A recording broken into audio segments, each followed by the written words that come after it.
تو ہم سب عورتوں کے پردے کے حوالے سے ہم گفتگو کا آغاز کرتے ہیں. کوشش ہماری یہی ہے کہ اسی ترتیب سے چلیں، قرآن مجید کی آیات، پھر احادیث، اور پھر لوگوں کے معاشرتی اور تہذیبی تاثرات. لیکن میں ابتدا میں ایک پرسیپشن جو ہے اس کو آپ تک منتقل کرنا چاہتا ہوں، اور میں چاہتا ہوں کہ اس کو آپ، ویسے تو آپ بہت حوصلے سے چیزوں کو سنتے ہیں، لیکن میری خواہش یہ ہے کہ جو لوگوں کے تاثرات ہیں، جذبات ہیں، وہ میں آپ تک پہنچاؤں. اور میں نے بہت کوشش کی کہ وہ میں کیسے پہنچاؤں ان چیزوں کو سامنے رکھتے ہوئے. تو مجھے مولانا مودودی کی کتاب پردہ میں سے ایک اقتباس ملا، تو مجھے لگا کہ وہ بالکل وہی تاثر بیان کرتے ہیں جو لوگ آپ کی پردے کی آراء کے بارے میں سمجھتے ہیں. میں 1 منٹ میں وہ پڑھ دیتا ہوں. مولانا یہ کہتے ہیں کہ 19ویں صدی کے آخری زمانے میں آزادی نسواں کی جو تحریک مسلمانوں میں پیدا ہوئی ہے، اس کے اصلی محرک یہی جذبات اور رجحانات تھے. بعض لوگوں کے شعور خفی میں یہ جذبات چھپے ہوئے تھے، اور ان کو خود بھی معلوم نہ تھا کہ دراصل وہ کس تحریک کی طرف اپنی توجہات کو لے کے جا رہے ہیں. یہ لوگ اپنے نفس کے دھوکے میں مبتلا تھے، اور بعض کو خود اپنے جذبات کا بخوبی احساس تھا، مگر انہیں اپنے اصلی جذبات کو ظاہر کرتے شرم آتی ہے. مولانا آگے لکھتے ہیں کہ یہ خود تو دھوکے میں نہ تھے، لیکن انہوں نے دنیا کو دھوکے میں ڈالنے کی کوشش کی. بہرحال دونوں گروہوں نے ایک ہی کام کیا، اور وہ یہ کہ اپنی تحریک کے اصل محرکات کو چھپا کر جذباتی اور عقلی تحریک اجاگر کی جائے. عورتوں کی صحت، ان کے عملی اور عقلی ارتکاب، ان کے فطری اور پیدائشی حقوق، ان کے معاشی استقلال، مردوں کے ظلم اور استبداد سے ان کی رہائی. اور پھر مولانا لکھتے ہیں کہ ان سب کا مقصد عورتوں کو مغربی تہذیب کی طرف لے کر آنا، ان کو بے پردہ کرنا، اور ان کے جو شہوانی جذبات ہیں ان کو اجاگر کرنا ہے. اس کے بعد مولانا نے جو ایک اور جملہ لکھا وہ یہ کہ ہر صاحب علم اور عقل اندازہ کر سکتا ہے کہ اس طرح کی جو تحریک جو لوگ اٹھاتے ہیں وہ قرآن و سنت سے دلائل تراش کے لاتے ہیں. اور مولانا یہ لکھتے ہیں کہ یہ لوگ در حقیقت پہلے سے یہ طے کر چکے ہیں کہ اپنے معاشرے کو مغربی معاشرے کی طرف ڈھالنا ہے، اور پھر قرآن و سنت سے دلائل نکال کے لوگوں کو متوجہ کرتے ہیں. تو میں بہت معذرت کے ساتھ دراز نفسی کی میں نے خامصہ، لیکن آپ جب بھی کبھی بات کرتے ہیں پردے سے متعلق، لوگ یہ کہتے ہیں کہ یہ لوگ کوئی دینی جذبہ نہیں رکھتے، نہ ان لوگوں کا کوئی مذہبی پس منظر ہے. یہ ہو نہیں سکتا کہ ایک مذہبی آدمی قرآن و سنت پڑھے، اس کے اپنے گھر والے، اس کی بیوی، اس کے بچے پردہ نہ کرتے ہوں. تو یہ لوگ جب بھی پردے پہ بات کرتے ہیں تو ان کے پیش نظر یہ ہوتا ہے کہ معاشرے کو اس مغربی تہذیب کے برابر لایا جائے. میں آپ سے پوچھنا چاہتا ہوں بہت معذرت کے ساتھ، آپ اپنا یہ فکری سفر بتائیں پہلے کہ یہ پردے کے پورے معاملے میں آنے سے پہلے کیا رجحانات تھے، کیسے اس پہ توجہ کی، کوئی مغربی فکر سے متاثر ہوئے، پھر یہ قرآن و سنت کا مطالعہ کیا.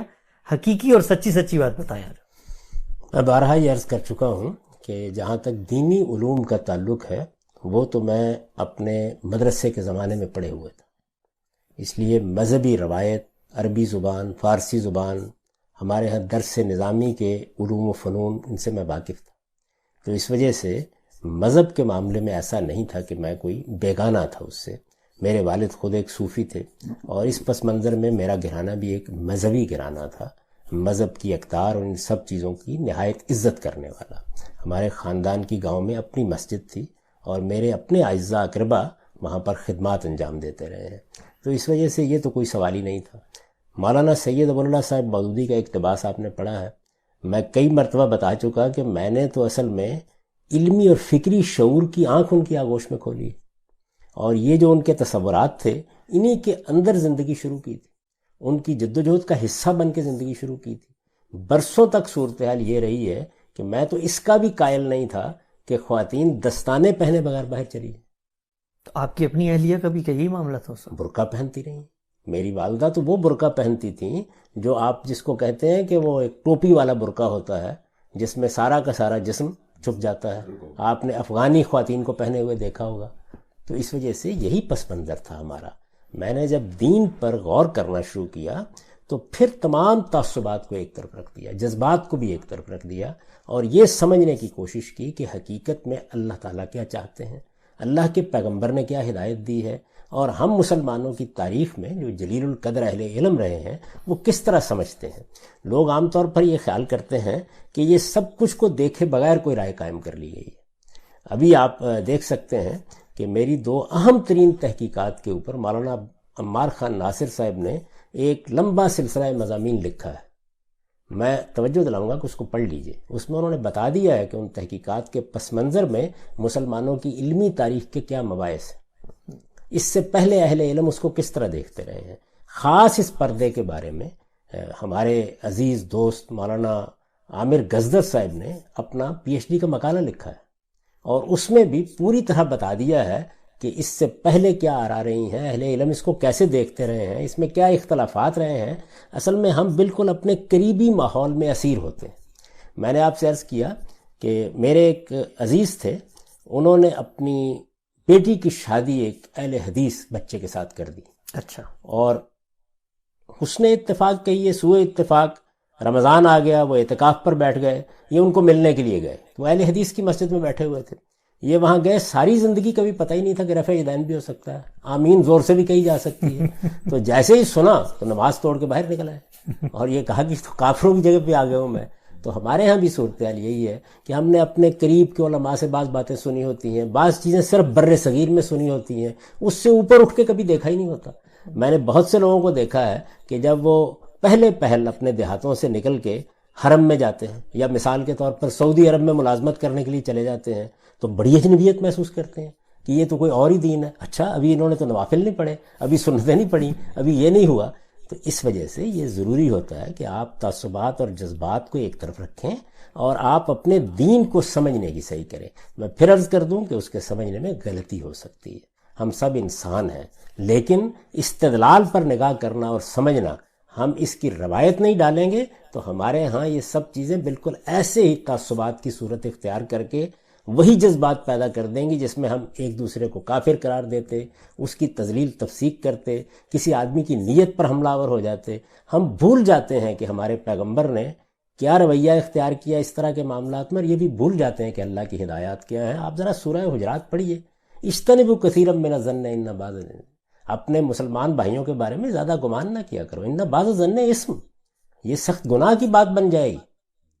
اسی طریقے سے کوئی کسی کا مذاق نہ اڑائے، تمسخر نہ کرے، استہزاء نہ کرے، گالی نہ دے، کوئی بری باتیں نہ کہے۔ یہ فرمایا کہ یہ جو برے برے نام رکھنا ہے یا اس طرح کے بعض جملے کسنا ہے، یہ سب کچھ جو ہے یہ گناہ کی باتیں ہیں۔ تو ہمیں علمی مزاج پیدا کرنا چاہیے اور شائستگی کے ساتھ یہ کہنا چاہیے کہ ہمیں اس بات سے اختلاف ہے، تو ایسا نہیں ہے، میں وہی پس منظر رکھتا ہوں، اسی میں نے زندگی بسر کی ہے، برسوں ہمارے خاندان کے اندر وہی روایات موجود رہی ہیں۔ اس کے بعد میں نے تحقیق کا جب کام کیا تو جس نتیجے پر میں پہنچا اس کو میں نے اپنی کتاب میزان میں تفصیل کے ساتھ بیان کر دیا ہے۔ اپنی تفسیر میں، سورہ نور کی تفسیر میں، سورہ احزاب کی تفسیر میں اپنا نقطہ نظر بتا دیا ہے، اور اب اس کے اوپر علمی کام کر رہے ہیں لوگ بہت سی یونیورسٹیوں میں۔ عنقریب وہ سب چیزیں سامنے آ جائیں گی، جیسے میں نے آپ سے عرض کیا ہے کہ مولانا عامر گزدر صاحب کا مقالہ تو عربی زبان میں ہے، اب شائع ہو جائے گا، دیکھ لیں گے لوگ، اس میں پوری تاریخ انہوں نے بیان کر دی ہے کہ یہ پس منظر ہے اس مسئلے کا، یہ اہل علم کی آراء رہی ہیں، اور میرا نقطہ نظر بھی اس میں بیان کر دی۔ ٹھیک، اچھا ہم سب یہ بات تو سمجھ میں آتی ہے کہ آپ نے اپنا استدلال علمی بنیادوں پر دیا، لیکن مولانا مودودی نے جس نقطے کی طرف توجہ دلائی ہے پردے کی اس بحث میں، یہ بھی تو آپ مانیں گے نا کہ مغربی تہذیب کا باہر کیف اثر ہوا ہے ہماری دینی علمی روایت پر بھی، ایسے علماء پیدا ہوئے جنہوں نے پھر اس تحریک کے ساتھ کوئی موافقت پیدا کرنے کے لیے لٹریچر بھی تصنیف کیا ہے، تو کیا آپ اس کو بالکل خلاف حقیقت بات سمجھتے ہیں جو مولانا نے کہی ہے؟ ایسے کیوں کہا جائے؟ دیکھیے، مفتی محمد عبدہو ہیں، رشید رضا ہیں، سر سید احمد خان ہیں، اسی طرح مولانا سید ابواللہ صاحب مودودی ہیں، شبلی نعمانی ہیں، مولانا امین حسن اصلاحی ہیں، مولانا ابوالکلام آزاد ہیں، بڑے جلیل القدر اہل علم ہیں، اسی طرح شیخ غزالی ہیں مثال کے طور پر، اخوان کے لوگوں میں سے سید قطب ہیں۔ تو یہ جتنے لوگ بھی دور حاضر میں پیدا ہوئے ہیں نہایت نیک نیت ہیں، نہ ہمیں ان کے محرکات تلاش کرنے چاہیے، نہ یہ خیال کرنا چاہیے، کبھی خلوت میں بھی خیال نہیں کرنا چاہیے کہ یہ بدنیتی کی وجہ سے یا کسی سے مروب ہو کے یہ بات کریں گے۔ ایک صاحب علم بعض اوقات کسی مسئلے کی طرف متوجہ ہوتا ہے حالات کی تبدیلی سے۔ یعنی میں نے اس کی مثال دی تھی کہ اس سے پہلے تصویر کوئی مسئلہ ہی نہیں تھی، اس وجہ سے لوگوں نے جو بات سمجھی تو یہ خیال کرتے رہے۔ یعنی مولانا سید ابواللہ صاحب مودودی نے، آپ تفہیم القرآن میں دیکھیے، یہ کہا تصویر حرام مطلق ہے، اور اس میں کوئی فرق نہیں کیا، یعنی وہ منہ قلم سے بنی ہوئی ہے، وہ کیمرے پر آ رہی ہے، وہ کسی بھی نوعیت کی تصویر ہے۔ لیکن آپ دیکھیں وقت کے ساتھ اب کون عالم بھی رہ گیا ہے کہ کہ جو تصویر نہیں کھنچواتا. فیس بک پر دیکھ لیجئے, دوسری جگہوں پر دیکھ لیجئے. تو اس طرح کی بہت سی چیزیں ایسی ہیں کہ جو جس وقت شروع ہوتی ہیں تو ایسا ہی رد عمل ہوتا ہے. لیکن یہ تصویر کے بارے میں تبدیلی آئی کیسے؟ یعنی یہ بحثیں کیسے پیدا ہوئیں کہ یہ وہ منہ قلم والی تصویر نہیں ہے, چلیے یہ تو کیمرے کی تصویر ہے, یہ تو اپنی جگہ مستحکم نہیں ہوتی. اس طرح کی چیزیں آپ نے کیوں نکالی؟ کیا وجہ ہے؟ اس کی وجہ یہ ہے کہ تصویر علم کا ذریعہ بن گئی, ابلاغ کا ذریعہ بن گئی, اخبار کا ذریعہ بن گئی, پاسپورٹ کی بنیاد بن گئی, شناختی کارڈ کی بنیاد بن گئی. ہر جگہ تصویر کا اتنے بڑے پیمانے پہ شیوع ہوا کہ آپ غور کرنے کے لیے مجبور ہو گئے. تو یہ بسا اوقات ہوتا ہے. پھر میں اس سے آگے بڑھ کے پوچھوں گا, سوال یہ ہے کہ یہ جو جتنی بحث ہوئی ہے اسلامک بینکنگ کی, یہ آسمان پر بیٹھے ہوئے ہو گئی ہے.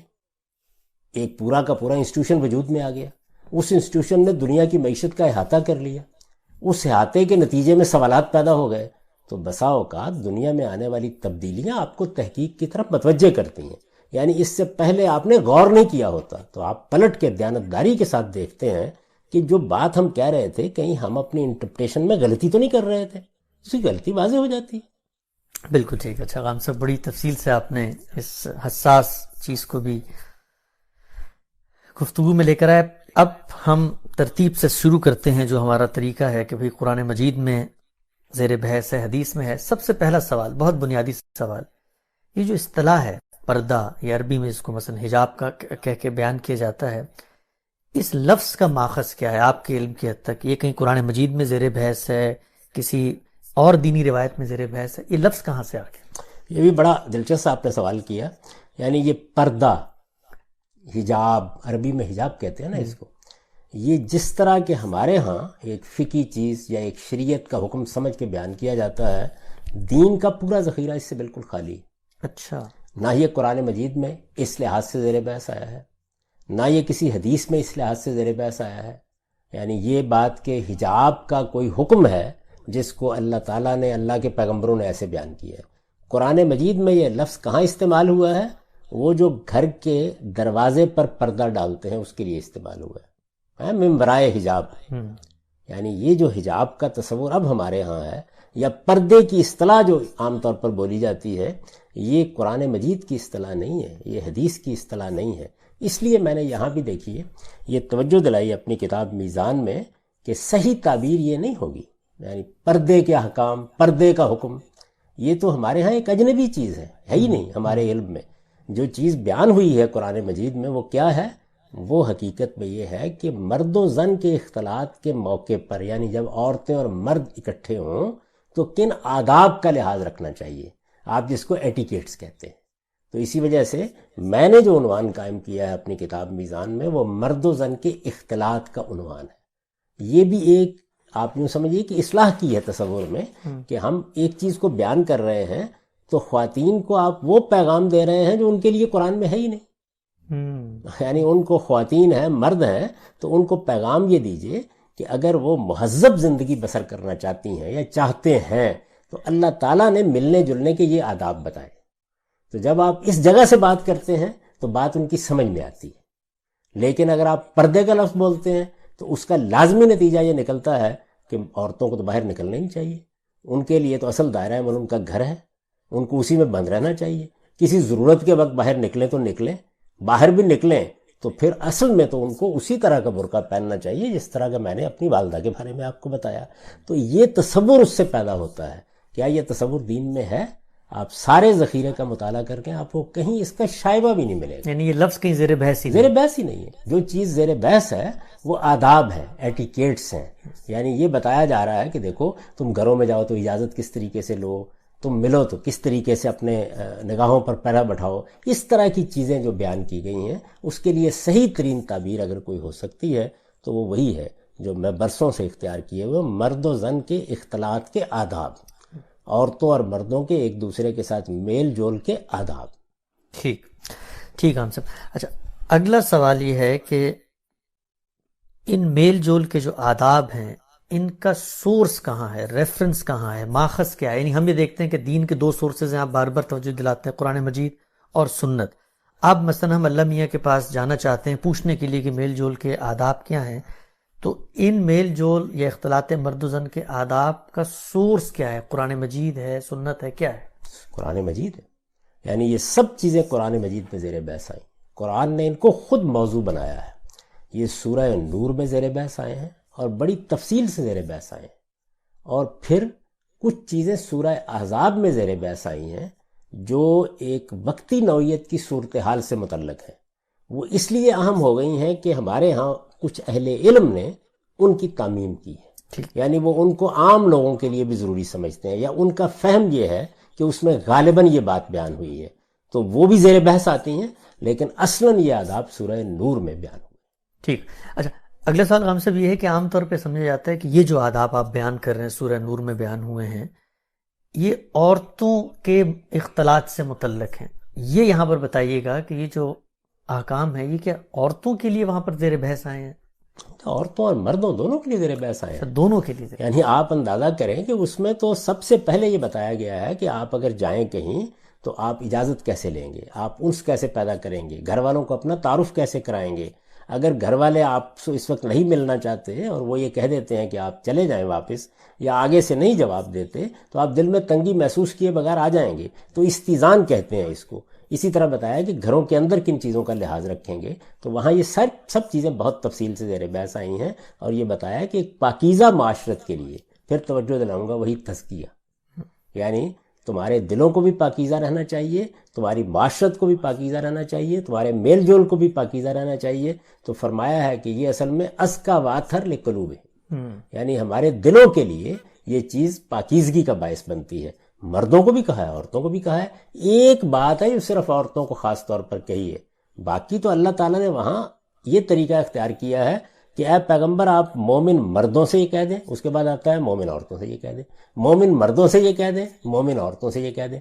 تو دونوں کو دہرا کے کہا ہے تاکہ کوئی ابہام ہی پیدا نہ ہو اس میں. تو اگر اس کو آپ نے بیان کرنا ہے تو یہ کوئی عورتوں کے لیے پردے کے احکام نہیں ہے، یہ مردوں اور عورتوں دونوں کے لیے احکام ہے. کس چیز کے ہیں وہ ایک الگ بحث ہے، لیکن دونوں کے لیے. ٹھیک. اچھا، ہم سب آگے بڑھاتے ہیں اس بحث کو. اب آپ یہ بتائیے کہ یہ جو موضوع بحث ہے مرد و زن کے اختلاط کے معاملے میں، اس کو واضح کیجئے کہ اس میں آپ کا نقطہ نظر، جیسے آپ نے شروع میں بتایا اور لوگوں کو ایک اجنبی نقطہ نظر محسوس ہوتا ہے، وہ اس کی ابتدا کہاں سے ہوتی ہے؟ وہ کیا علمی اختلاف رائے ہے جو قرآن مجید کی ان دو صورتوں کو سمجھنے میں واقع ہوا؟ اور پھر میں چاہوں گا کہ ان دونوں صورتوں میں جو آپ کا نقطہ نظر ہے اس کو آپ براہ راست قرآن مجید کی وہ آیات کھول کے بتائیں کہ وہ ہے کیا. یہ سب سے پہلی چیز تو یہ ہے کہ جب میں نے عرض کر دیا کہ بنائے بحث تین ہی مقامات، یعنی سورہ احزاب میں 2 مقامات اور سورہ نور کا یہ مقام، بنائے بحث یہی ہے.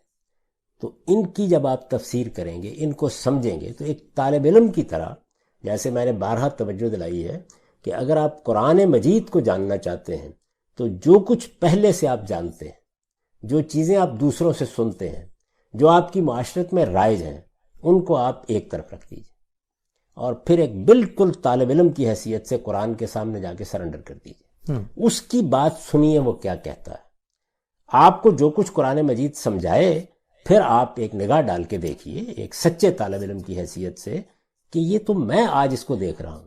سوال یہ ہے کہ مجھ سے پہلے بھی 12-13 صدیوں میں اہل علم اس کو دیکھتے رہے ہیں، تو آپ ان کے تعویلات، ان کی تشریحات، ان کی تفسیریں، ان پر ایک نگاہ ڈالتے ہیں. نگاہ ڈالنے کے بعد آپ دیکھتے ہیں کہ جو بات میں نے سمجھی تھی اور اگر دوسرے مجھ سے مختلف سمجھ رہے ہیں تو ان کا استدلال کبھی تو نہیں ہے. پھر اس کا تقابل کرنے میں ایک عمر گزرتی ہے، یہاں تک کہ پھر آپ اس نتیجے پر پہنچ جاتے ہیں کہ نہیں، یہاں یہ بات صحیح ہے. تو جو بات میں سمجھا ہوں سورہ نور میں یا سورہ احزاب میں، یہ ایسا نہیں ہے کہ اس کے ہر جز میں منفرد ہوں. بعض چیزوں میں میری انفرادیت ہے، لیکن بہت بڑے پیمانے پر جب آپ اس کا مطالعہ کریں گے اور دیکھیں گے کہ مثلا احناف کیا کہہ رہے ہیں، مثلا اصولین کیا بات کر رہے ہیں، مثلا ہمارے اہل تفسیر کیا کر رہے ہیں، مختلف آیات کو کیسے دیکھا جا رہا ہے، تو آپ یہ دیکھیں گے کہ میری آراء کی بہت سی چیزیں ایسی ہیں جو آپ کو ان لوگوں کے ہاں بھی ملیں گی. بلکہ دور حاضر میں مثلا آپ سید رشید رضا کو پڑھیں گے، آپ مفتی محمد عبدو کو پڑھیں گے، آپ حسن ترابی صاحب کو پڑھیں گے، تو آپ دیکھیں گے کہ وہ ایک مختلف اپروچ سے کم و بیش انہی نتائج تک پہنچ رہے ہیں. میں نے اس لیے توجہ دلائی کہ مولانا عامر گزدر صاحب نے اس کا بڑا تفصیلی مطالعہ کیا ہے، یعنی میرا بھی نقطہ نظر اور اس سے پہلے جو نقطہ نظر ہے. تو جب یہ تصنیف لوگوں کے سامنے آئے گی تو ان کو اندازہ ہوگا کہ کیا پس منظر ہے اس ساری بحث کا. یہ اتنی سادہ بات نہیں ہے جیسے لوگ اس کو دیکھتے ہیں، اس میں بڑی دقیق بحثیں ہیں. میں صرف ایک چیز کی طرف توجہ دلاؤں گا. آپ نے مولانا سید ابواللہ صاحب مودودی کا ذکر کیا، بڑی قابل احترام شخصیت ہے، یعنی میرے لیے تو وہ باپ کے درجے میں ہے. آپ یہ دیکھیے کہ جس طرح وہ ایک بالکل مختلف نقطہ نظر رکھتے ہیں اس معاملے میں، تو جب انہوں نے تفہیم القرآن میں ابو بکر جساس پر، جلیل القدر حنفی عالم ابتدائی زمانے کے، ان کی رائے نقل کی ہے، تو اس پر تعجب کا اظہار کیا ہے کہ اچھا جساس یہ مانتے ہیں. کیوں؟ وجہ کیا ہے؟ اس لیے کہ آپ کے گرد و پیش کی معاشرت اور ہے. آپ جانتے ہیں کہ ہماری دلی کی اشرافیہ، ہمارے ہاں کی جو تہذیبی روایت ہے، اس میں یہ پردہ وہاں بھی نہیں رہا تھا جہاں پر اس کو بعض علماء بیان کر دیتے ہیں. یہ اس سے بہت آگے جا چکا ہوا تھا. یعنی اس میں ایسی ایسی چیزیں شامل ہو گئی تھیں کہ جو آپ کو کتابوں میں کہیں ملیں گی نہیں، علماء کے یہاں زیر بحث ہی نہیں ہوں گی. مثال کے طور پر یہ کہ عورتیں پالکی میں نکلیں. آپ اندازہ کریں کہ اس میں یہ تک ملحوظ رکھا جاتا تھا کہ آپ نے ایک ڈیوڑی کے اندر جا کے وہ پالکی رکھ دینی ہے. اس میں بھی کوئی اینٹ پتھر رکھ دیا جاتا تھا کہ وزن تک کا اندازہ نہ ہو. خاتون آ کے بیٹھ جائے گی، کہار اس کو اٹھائیں گے اور پالکی میں لے جا کے کسی دوسرے کی جوڑی میں پہنچا دیں گے. اسی طرح سے اگر اس بیچاری نے کپڑے دھونے ہیں تو ان کے لیے بھی یہ ہے کہ کہیں ایسی کسی الگنی پر نہ ڈال دے جس کو لوگ دیکھ رہے ہیں. اس نے بال بنائے ہیں اور بال کنگھی میں آ گئے ہیں، وہ بھی کہیں دفن ہونے چاہیے تاکہ اس پر کسی کی نگاہ نہ پڑ جائے. تو یہ جتنی چیزیں میں نے خود اپنی معاشرت میں یہ دیکھی، اپنے ہاں دیکھی، اپنی خواتین کو یہ بات کرتے ہوئے دیکھا ہے. کیوں؟ وجہ کیا ہے؟ اس کی وجہ یہ ہے کہ جس وقت آپ کسی چیز کو اس طرح معاشرت، تہذیب، ثقافت کا حصہ بنا دیتے ہیں تو اس میں انتہا پسندیاں پیدا ہونی شروع ہو جاتی ہیں. تو یہ پس منظر ہے، یعنی یہ اشرافیہ کا ایک خاص رہن سہن ہے. ورنہ مجھے یہ بتائیں، میں ایک دیہاتی آدمی ہوں، یعنی یہ جو کچھ ہے پردہ، یہ ہماری مائیں ایسے ہی کرتی تھی. اسی طریقے سے ہمارے اپنے تہذیبی پس منظر میں یہ سمجھا جاتا تھا. اسی کو دین کا تقاضا. میں کسی وقت حیران ہوتا تھا، میں بالکل یعنی ان دیہات میں رہا ہوں جو بالکل باہر کے دیہات ہیں، ان میں پیدا ہوا پلا بڑا، تو میں حیران ہوتا تھا کہ یہ پردہ جو میری والدہ کر رہی ہیں، یہ تو اس پورے گاؤں کی کسی عورت نے بھی نہیں کیا. وہ جو کھیتوں میں کام کرتی ہیں، وہ کھیتوں میں کام کر رہی ہیں، باہر جا رہی ہیں، پانی لا رہی ہیں، ہمارے گھر میں آ رہی ہیں. یعنی اس طریقے سے گویا دو الگ الگ صنفیں وجود میں آ گئی ہوئی تھی. اچھا، وہاں کسی کو تردد بھی نہیں ہوتا تھا. آپ یہ دیکھیے کہ وہی مغلانی، وہی کام کرنے والی، جس کو آپ اپنے ہاں پنجاب وغیرہ ماسیاں کہتے ہیں، وہ دلی کے گھروں میں آ رہی ہیں. آپ ڈپٹی نذیر احمد کے ناول پڑھیے، وہاں کسی کے ماتھے پر شکن نہیں آتی پردہ کدھر گیا. لیکن جو اپنی خواتین ہیں ان کے لیے بالکل دوسرے. تو یہ چیزیں جب اس طرح تہذیبی روایت کا حصہ بن جاتی ہیں تو لوگ ان میں بڑے حساس ہو جاتے ہیں.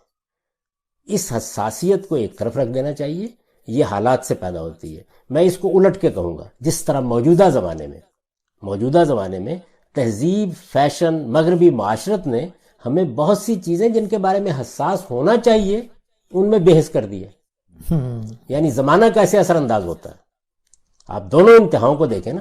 یعنی اس طرف وہ انتہا ہے کہ پالکی کے بغیر باہر قدم نہیں رکھنا، آپ کے کنگھی میں ٹوٹے ہوئے بال پر بھی کسی کی نظر نہیں پڑنی چاہیے. ذرا حال ہے کہ ان میں مجھے بتائیے کیا چیز باعث کشش ہوتی ہے. تو ایک طرف یہ انتہا، اور دوسری طرف وہ انتہا پیدا ہو جاتی ہے کہ جس میں آپ کہتے ہیں کپڑے ہی اتار دیں، کوئی فرق نہیں پڑتا اس سے. یعنی آپ نے اگر 2 دھجیاں بھی اب لپیٹی ہوئی ہیں تو بہت کافی ہے، آپ نے بکنی پہنی ہوئی تو بہت کافی ہے. تو اس کا نتیجہ کیا ہے؟ وہ وہاں پہ وہ حساسیت بھی تہذیبی معاشرت نے پیدا کی ہے، اور یہ بے حسی بھی تہذیبی معاشرت نے پیدا کی ہے. تو اللہ کی کتاب کا اصل کمال کیا ہوتا ہے، اور اللہ کے پیغمبروں کی رہنمائی کا، کہ وہ انسان کو اس صراط مستقیم پر رکھتے ہیں جس میں نہ یہ انتہا ہوتی ہے نہ وہ انتہا ہوتی ہے. انسان کی فطرت، جس پر ہم اس سے پہلے بڑی تفصیلی بات کر چکے ہیں، وہ ٹھیک اس پر اپنے دین کی بنیاد رکھتے ہیں. یعنی اسی وجہ سے اسلام کو دین فطرت کیوں کہا جاتا ہے؟ یہ وہی بات ہے جو سورہ روم کی آیت میں زیر بحث آئی تھی داڑھی پر گفتگو کرتے ہوئے، کہ اللہ تعالیٰ نے انسان کی جو فطرت بنائی ہے اس کے اندر جو داعیات رکھے ہیں انہی کے اوپر اساس قائم ہے سارے کے سارے دین کی. تو اس کا مطلب کیا ہے کہ اس میں ادنا درجے میں بھی آپ کوئی انتہا پسندی نہیں دیکھتے، ایک جادہ اعتدال. غالباً یہی وہ چیز ہے جس کو سامنے رکھ کے اللہ تعالیٰ اپنے دین، اپنی ہدایت کو صراط مستقیم کہتے ہیں. اور ایک موقع کے اوپر کیا کمال کی بات کہتے ہیں لوگوں کو توجہ دلانے کے لیے. یعنی یہ جو دائیں اور بائیں انتہائیں آپ کو نظر آتی ہیں، تو وہ یہ کہتے ہیں کہ یہ کیوں پیدا ہوتی ہیں؟ اس لیے کہ لوگ بغیر ہدم ولا کتاب منیر غور کرتے ہیں. یعنی اگر وہ اس روشن کتاب کی رہنمائی اپنے سامنے رکھیں اور اپنے ذہنی تعصبات کو الگ کر لیں. میں نے فلاں مولوی صاحب سے یہ سنا ہوا ہے، ہمارے ہاں تو یہ کہا جاتا ہے، فلاں جگہ تو یہ مانا جاتا ہے. ان چیزوں کو ذرا تھوڑی دیر کے لیے الگ رکھ دیں اور الگ رکھ کے مطالعہ کریں. میں یہ عرض کرتا ہوں کہ جس طرح میں نے اس سارے کے سارے موضوع کو دیکھا ہے اور جس طرح اپنی کتاب میزان میں بیان کیا ہے یا اپنی تفسیر میں بیان کیا ہے، آپ اس کو ایک طرف رکھ دیں اور صرف یہ طے کر لیں کہ آپ رسالت مآب صلی اللہ علیہ وسلم کے زمانے سے جو مسلمانوں کا علم پیدا ہوا ہے، خواہ وہ محدثین ہیں خواہ وہ آپ کے فقہا ہیں، آپ پڑھیں گے ان کو کہ وہ کس طرح دیکھ رہے ہیں ان آیات کو، تفسیروں کو دیکھیں گے تو آپ حیران رہ جائیں گے کہ یہ جس چیز کو آپ کہتے ہیں کہ یہ تو بڑی مانی ہوئی ہے، اس میں تو ہر آدمی اسی کا قائل ہے، آپ اتنے اختلافات دیکھیں گے جس کی کوئی حد نہیں. تو اس وجہ سے یہ معاملہ اتنا سادہ نہیں ہے جس طرح کے لوگ اس کو سمجھ لیتے ہیں کہ بس یہی ہوگا. اچھا، اسی طرح بہت سے قصے، بہت سی روایتیں لوگوں کی زبانوں پر ہیں. حد یہ ہے کہ مولانا سید ابواللہ صاحب مودودی کی جو کتاب ہے پردہ، اگر آپ دیکھیں اس میں نے بہت جوانی کے زمانے میں جب وہ پڑھی، اگر آپ دیکھیں تو اس میں بہت سی روایتیں انہوں نے نقل کی ہیں. جی. یہ کتاب عربی میں ترجمہ کی گئی الحجاب کے نام سے، اور اس کو علامہ ناصر الدین البانی نے شائع کیا. اور آپ دیکھیں اس کے آخر میں انہوں نے ان تمام روایات پر تنقید کر کے بتا دیا کہ ان میں ایک بھی روایت صحیح نہیں، یعنی ضعیف روایتوں کا ایک مجموعہ ہے. اس کی وجہ کیا ہے کہ ہمارے ہم محدثانہ تنقید کا طریقہ روایتوں پر بالعموم ہندوستان کے علماء اختیاری نہیں کرتے تھے. یعنی جب وہ ایک چیز کے بارے میں یہ مطمئن ہو جاتے تھے کہ یہ تو دین کا حکم ہے، تو اس کے بعد روایت ضعیف ہے، روایت بہت کمزور ہے، وہ سب کی سب چیزیں اس میں بیان کرتے چلے جاتے تھے.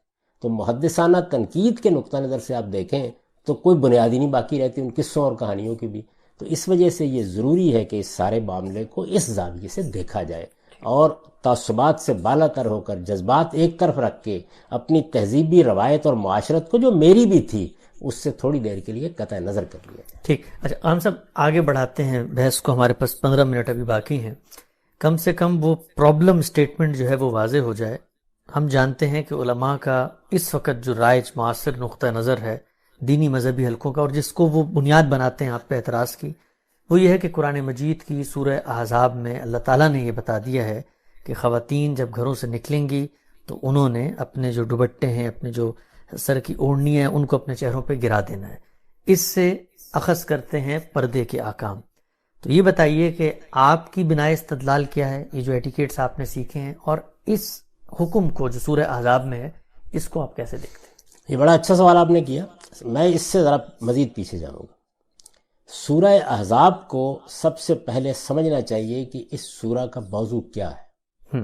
یعنی یہ پوری کی پوری جو سورہ ہے، آپ اس کو دیکھیں میری تفسیر البیان میں، تو اس میں جب تفسیر میں تعارف لکھتا ہوں صورتوں کا، تو میں یہ بتاتا ہوں کہ پوری سورہ کی فضا کیا ہے.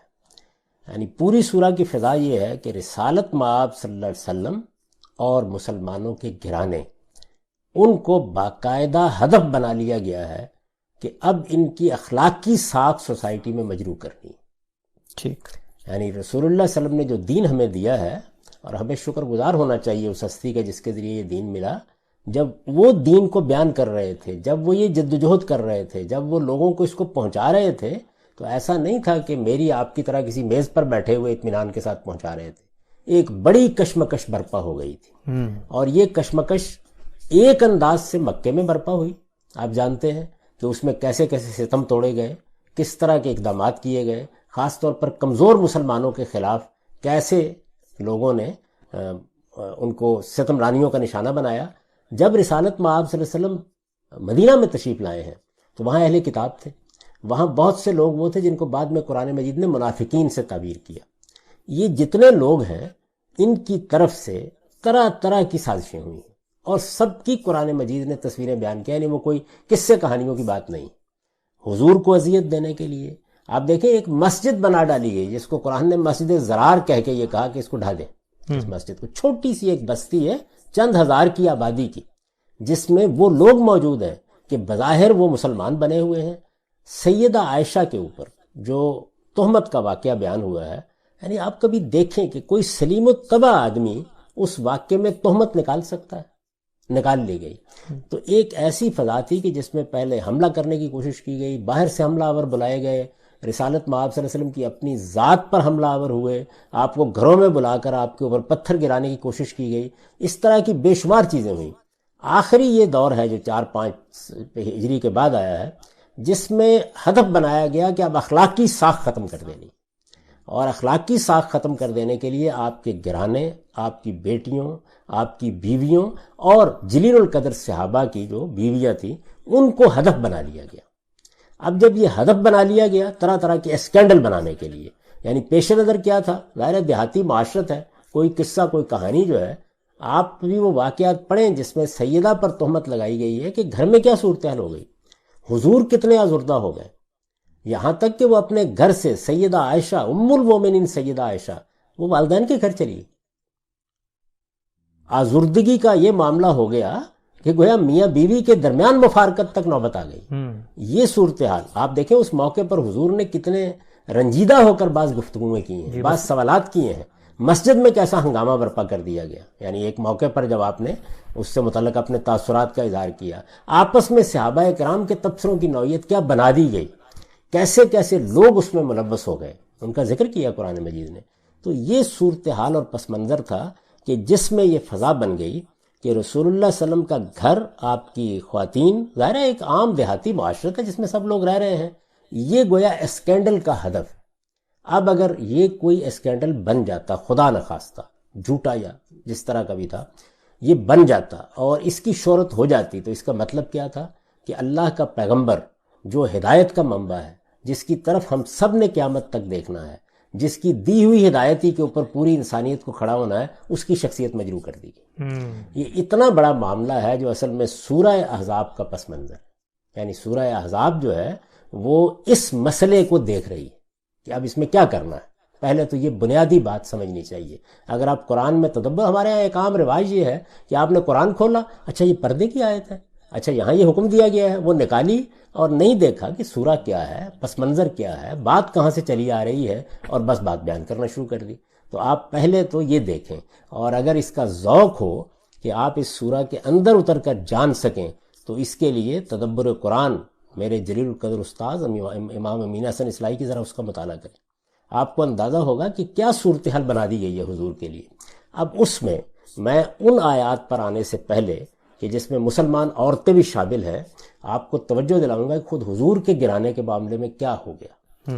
پہلا کام کیا ہوا؟ اب اللہ تعالیٰ دیکھیے، اس کائنات کا خالق اس صورتحال سے نمٹ رہے ہیں۔ ویسے تو کوئی مشکل کام نہیں، عذاب نازل ہو جاتا، لیکن وہ پیش نظر نہیں ہے، تو اس صورتحال سے نمٹنا ہے۔ اس سے نمٹنے کے لیے آپ سے یہ کہا گیا کہ آپ اپنی بیویوں سے کہیں کہ وہ انتخاب کر لیں ایک بار پھر، اگر وہ آزادانہ زندگی بسر کرنا چاہتی ہیں تو کریں، اس لیے کہ مہمات اسی طرح کی عورتوں کے ذریعے سے چلائی جا رہی تھی، یعنی اس طرح کے پیغامات ہوتے تھے، کہیں موقع مل گیا بات کرنے کا کہ آپ تو شہزادی ہیں، آپ کی تو بڑی حیثیت ہے، یہ آپ کو کن حالات میں رکھا ہوا ہے انہوں نے، آپ اگر یہاں نہ ہوتی تو معلوم نہیں کون کون تھے کہ جو آپ کے ساتھ شادی کرنے کے لیے تیار ہوتے۔ اس طرح کی فضا بنائی جا رہی ہے۔ تو اس میں یہ کہا گیا کہ آپ اپنی ازواج کو، ازواج مطہرات کو، یہ تخیر اس کو کہا جاتا ہے، چوائس دے دیں کہ وہ اگر آپ کو چھوڑ کے جانا چاہتی ہیں تو چلیے، کوئی ان کے اوپر مسئلہ نہیں ہوگا، یعنی ہم آپ کے لیے دوسرے بندوبست کر دیں گے۔ اب یہ کیا چیز تھی؟ یعنی مقصد یہ تھا کہ اس موقع پر ازواج مطہرات جس کردار کا مظاہرہ کریں گی، اس کے لحاظ سے یہ فتنہ دم توڑ دے گا، حوصلے پست ہو جائیں گے۔ جیسے سیدنا ابراہیم کو ایک امتحان سے گزارا گیا، تو ازواج مطہرات کو بھی اس امتحان سے گزارا گیا، اور اس امتحان سے یہ آسان معاملہ نہیں تھا، یعنی ترغیبات کی ایک دنیا باہر موجود ہے۔ رسالت مآب صلی اللہ علیہ وسلم میں جیسے کہ پھر قرآن مجید کی اس آیت کے تحت روایات سے معلوم ہوتا ہے کہ جا کے اپنی ازواج سے بات کی، تو انہوں نے کہا کہ نہیں، ہمیں تو ایک لمحے کے لیے بھی نہیں سوچنا، ہم بہت سوچ سمجھ کے آپ کے ساتھ ہیں اور آپ ہی کے ساتھ رہیں گے۔ تو انہوں نے انتخاب کر لیا۔ جب انتخاب کر لیا، یعنی پہلے چوائس دیا گیا، آپ عام عورتوں کی زندگی بسر کرنا چاہتی ہیں تو آپ چلی جائیں، اگر آپ چلی جاتی ہیں تو ہم آپ کو اطمینان کے ساتھ خوش اسلوبی سے رخصت کر دیں گے، یعنی رسالت مآب صلی اللہ علیہ وسلم کے نکاح میں آپ نہیں رہیں گی، یہ آپ کو اختیار دیا جا رہا ہے۔ پہلے یہ بات کہی گئی، جس وقت انہوں نے یہ انتخاب کر لیا تو پھر انہیں کہا گیا کہ اب ہم آپ کو بعض خصوصی احکام دے رہے ہیں، تاکہ یہ جو اسکینڈل بنانے والے لوگ ہیں ان کا خاتمہ کیا جا سکے۔ وہ خصوصی احکام دینے سے پہلے یہ بتایا کہ لستن کاحد من النساء، تم عام عورتوں کی طرح نہیں ہو، تمہاری حیثیت بڑی غیر معمولی ہو گئی ہے، تم پیغمبر کے ساتھ ہو تو اب پیغمبر کو تمہارے ذریعے سے اور تمہیں پیغمبر کے حوالے سے دیکھا جاتا ہے، تو اس لیے اپنی اس ذمہ داری کو پہچانو۔ اور دیکھیے اللہ تعالیٰ کا انصاف، یعنی جو چیزیں عام لوگوں سے مطلوب نہیں ہیں، پہلے انہیں عام لوگوں کی زندگی بسر نہیں کرنے کا حق دے دیا گیا۔ اگر وہ اس وقت کوئی انتخاب کر لیتی تو عام زندگی بسر کرتی، لیکن انہوں نے جب پیغمبر ہی کا انتخاب کیا، جو عزت جو شرف ان کو حاصل تھا، انہوں نے اسی کو اپنی سعادت سمجھا، اور سب نے بغیر کسی توقف کے یہ کہہ دیا کہ نہیں، اس کا کوئی سوال ہی نہیں۔ جب یہ بات ہو گئی تو اللہ تعالیٰ نے کہا کہ اب ہمیں کچھ خصوصی احکام دینے ہیں، اور یہ خصوصی احکام دیتے وقت یہ ذہن میں رکھو کہ اگر کوئی غلطی ہوئی تو جس طرح دوہرا عذاب ہے تمہارے لیے، اسی طرح سے چونکہ تم یہ زائد ذمہ داریاں اور پابندیاں قبول کر رہی ہو تو تمہاری ہر نیکی کا دوہرا اجر بھی، یعنی اس کی بنیاد ہی بالکل یہاں سے رکھی ہے۔ یہ رکھنے کے بعد رسالت مآب صلی اللہ علیہ وسلم کی ازواج مطہرات سے یہ کہا گیا کہ آپ اب حجاب میں ہوں۔ یہ اصل میں یہ ہے وہ جگہ جہاں سے یہ مسئلہ پیدا ہوا، یعنی ازواج مطہرات کے معاملے میں یہ فیصلہ کیا گیا کہ وہ باہر نکلیں گی تو اہتمام کر کے، اور اگر گھر میں ہوں گی تو وہاں بھی کوئی اسی طرح نہیں آئے گا۔ مسجد میں بیٹھنے والے لوگ بھی اگر کوئی چیز لینی ہے تو کس طرح آئیں گے؟ ان سے کہا گیا کہ آپ کو باہر کی سرگرمیاں بھی ختم کر دینی ہیں۔ اسی میں یہ الفاظ آئے وَقَرْنَ فِي بُيُوتِكُنَّ، تم اپنے گھروں میں وقار کے ساتھ رہو گی، وہاں نماز کا اہتمام کرو گی، روزے کا اہتمام کرو گی، دینی سرگرمیوں میں مصروف رہو گی، اور جو اللہ نے بڑی نعمت تم کو دی ہے اس کی تبلیغ کی ذمہ داریاں انجام دو گی۔ یہ ہدایات ان کو کی گئیں۔ ان کے لیے دائرہ مقرر کیا گیا کہ آپ کے قریبی اعزاء اقربا کے سوا کوئی اور گھر میں بھی نہیں آئے گا۔ رسالت مآب صلی اللہ علیہ وسلم کے گھر میں کوئی کھانے کی دعوت ہوگی، کیا ہوگا، اس کے بھی آداب مقرر کر دیے گئے، اور اس کے ساتھ یہ اعلان کر دیا گیا کہ آپ کے بعد کوئی شخص ان خواتین سے نکاح بھی نہیں کر سکے۔ رسالت مآب صلی اللہ علیہ وسلم کو پابند کر دیا گیا کہ آپ ان کو طلاق بھی اب نہیں دے سکتے، ان کی جگہ کوئی دوسری بیوی بھی نہیں لا سکتے۔ تو یہ اصل میں وہ خصوصی احکام ہے جو ازواج مطہرات کو دیے گئے تھے، اور یقیناً انہی کے لیے یہ لفظ استعمال بھی ہوا، یعنی وہ حجاب میں رہیں گی، اس کا اہتمام کریں گی۔ یہ احکام ہیں جن کو بعض اہل علم نے اس طرح سے سمجھا کہ وہ چونکہ اس پوری امت کے لیے آئیڈیل تھیں تو ان کو احکام دے دیے گئے ہیں، اور پھر ایک ایک چیز سے احکام مستنبط کرنے شروع کر دیے۔ مثلا آپ دیکھیے کہ ازواج مطہرات سے یہ کہا گیا کہ عام حالات میں تو ہر آدمی جب آپ کے گھر آتا ہے یا باہر سے بات کرتا ہے تو اس سے نرمی سے، شفقت سے بات کرنی چاہیے، آپ تو مائیں ہیں اور آپ کی یہی حیثیت ہے۔ لیکن یہ منافقین چونکہ اسکینڈل بنا رہے ہیں تو اگر کسی وقت کوئی بات کرے تو ایسا لب و لہجہ رکھیے کہ جس کے نتیجے میں کسی کے اندر اگر طمع موجود ہے تو اس کو ہوش آ جائے۔ اچھا، اب آپ دیکھیے کہ یہ کس پس منظر میں بات کہی جا رہی ہے، یعنی آپ کو معلوم ہے کہ آپ کے گھر پر کچھ لوگ حملہ آور ہونے والے ہیں اور آپ خواتین کو کوئی ہدایت کر رہے ہیں، وہاں سے کیا کہا کہ عورت کی آواز کا پردہ ہے،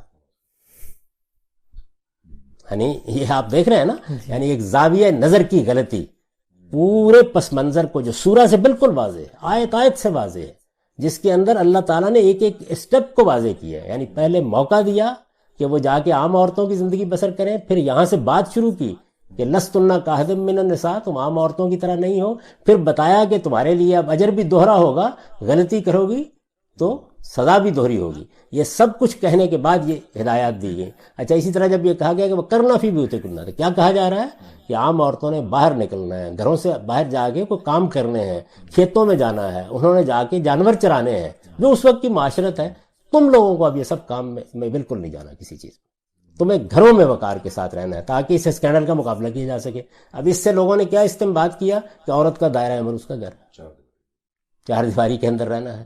ذرا حالانکہ اگر آپ اس زمانے کی پھر دیکھیں کہ جب یہ احکام نازل ہوئے ہیں ازواج مطہرات کے لیے، تو اس کا باقاعدہ اہتمام کیا گیا کہ کہیں دوسری عورتیں اس سے مشابہت نہ اختیار کر لیں، اس لیے کہ اس سے پھر التباس کا خطرہ تھا۔